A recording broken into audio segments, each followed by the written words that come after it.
Welcome to Evermore Love, a journey through heartfelt tales. Hello, beautiful souls. Welcome back to Evermore Love, where we weave stories that whisper to your heart and remind you of love's quiet magic. If you're new here, hit that subscribe button and ring the bell. We're on our way to 1K subscribers, and your support means the world. Today, we're diving into a tale that's as timeless as it is timely. We Face the Gossip. It's a story of young love tested by whispers and rumors, but blooming stronger in the face of them all. Pour yourself a cozy drink, settle in, and promise me you'll watch till the end. There's a twist of hope that I know you'll cherish. Let's begin.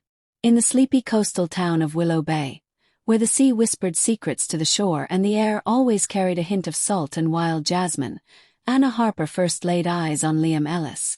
It was a crisp autumn afternoon, the kind where the leaves turned the streets into a canvas of amber and gold. Anna, with her unruly chestnut curls tied back in a loose braid and her paint-splattered overalls hugging her frame, was perched on a weathered bench in the town square. She was sketching the old lighthouse that stood sentinel against the horizon, its beam a lonely promise in the gathering dusk. Liam wandered into her world like a sudden gust of wind.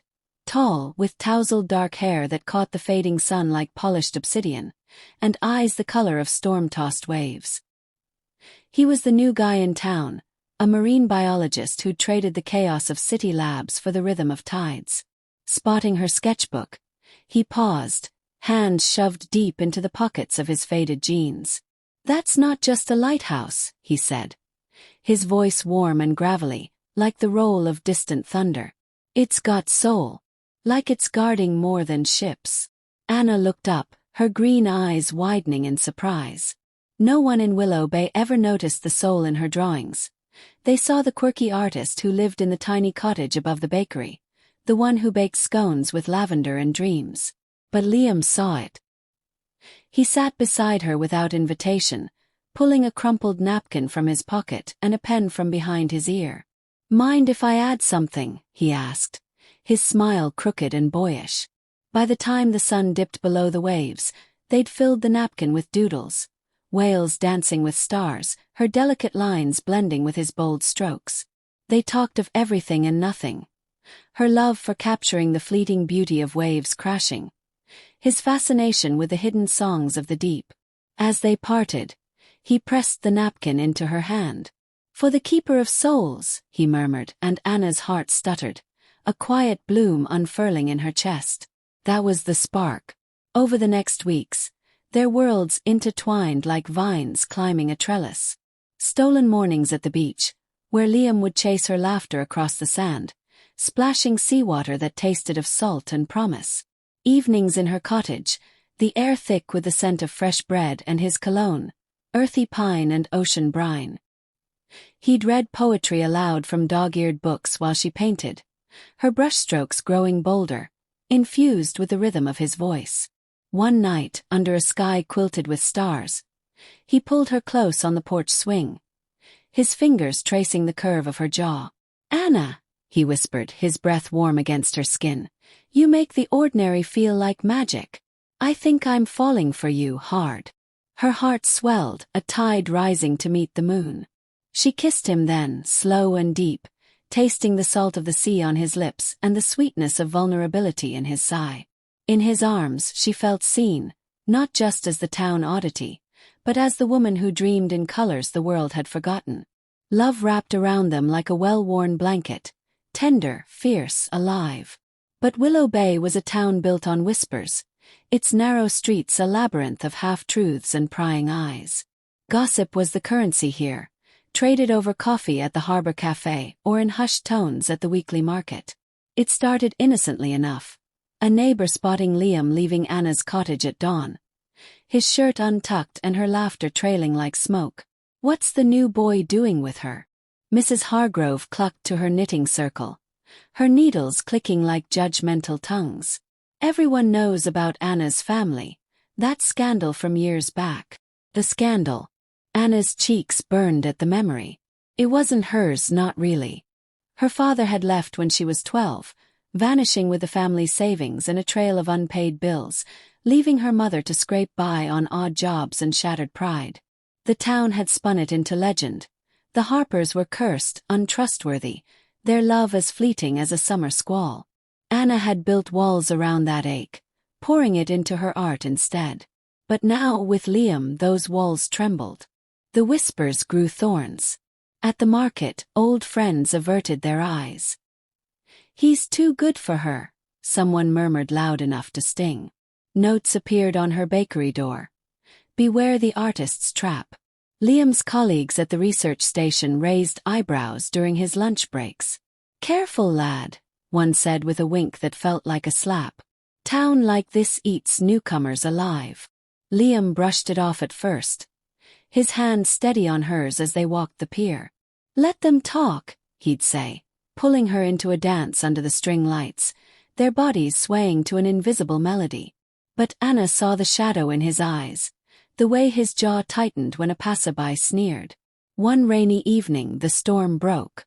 They were at the annual harvest festival, the town square alive with lanterns flickering like fireflies and the air humming with fiddle music. Anna wore a simple sundress the color of sea glass, her hair loose and wild, and Liam looked every inch the hero in his linen shirt, sleeves rolled to reveal forearms etched with faint scars from ocean dives. They danced, lost in each other, until a cluster of women, led by the sharp-tongued Evelyn Tate, whose own heart had withered years ago, circled like sharks. "Look at them," Evelyn hissed, her voice slicing through the crowd. "Thinks she can snag a fine man like him. But we all remember her kind, users, heartbreakers. Her daddy proved that, running off with everything but the shame." The words landed like hail, cold and unrelenting. Heads turned, murmurs rippling outward. Anna froze, her hand slipping from Liam's as the old wound tore open. Shame flooded her, hot and suffocating. Not again, her heart cried. Not with him. Liam's face darkened, thunder in his gaze. He stepped forward, voice steady but laced with fire. "Enough." The music faltered, the square falling silent save for the patter of rain on cobblestones. "You don't know Anna. None of you do. She's the strongest soul I've ever met, paints beauty from pain, bakes warmth into every loaf. And me. I'm the fool lucky enough to love her. If your tongues are so idle, maybe fill them with truth instead of poison." The crowd shifted, uncomfortable, Evelyn's cheeks flushing crimson. But Anna couldn't breathe. She fled into the downpour, skirts sodden, tears mingling with rain. Liam found her huddled on the beach, waves crashing like accusations. He dropped to his knees beside her, coat discarded, pulling her into his chest. "I'm sorry," he murmured, his voice breaking, rain streaking his face like tears. "I should have shut them down sooner. But Anna, God, I love you. Not despite the gossip, but because of who you are in spite of it." She looked up, her eyes raw, heart laid bare. "It hurts, Liam. They make me feel small. Like I'll ruin you." Her voice cracked, a sob escaping. He cupped her face, thumbs brushing away the wet trails. "You make me whole. Remember that napkin. Our doodles. That's us. Messy lines turning into something beautiful. We face this together. No whispers can touch what we have." In that moment, under the relentless sky, they clung to each other, bodies trembling not from cold but from the depth of it all. He kissed her forehead, her eyelids, her lips, each touch a vow. "Promise me," she whispered against his neck. "We'll keep drawing our story, no matter what they say." "I promise," he replied, his arms a fortress. And as the rain eased to a drizzle, stars peeking through the clouds, they rose, hand in hand. The town watched from afar, whispers softening to reluctant awe.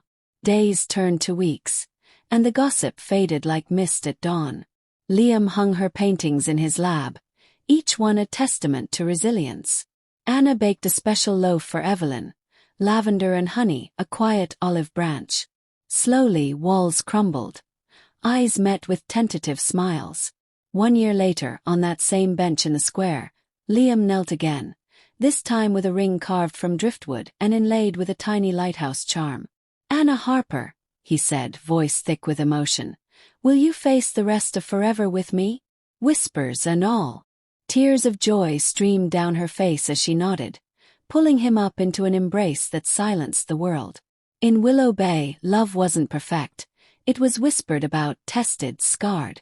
But it endured, a lighthouse beam cutting through the dark, guiding two souls home. And so, their story became the town's quiet legend. Not of scandal but of courage. Of two hearts that turned gossip to dust and wove their love into something eternal. Word count: 1128. What a beautiful reminder that love, when faced with storms, only shines brighter. If this story touched your heart, beautiful viewer, please subscribe to Evermore Love for more enchanting tales that celebrate the depths of romance. Your subscription helps us reach that 1K milestone and keeps these stories flowing. Together we're building a community of dreamers. Thank you for watching till the end. Your time means everything. Until next time, keep loving fiercely. See you soon. Two hearts.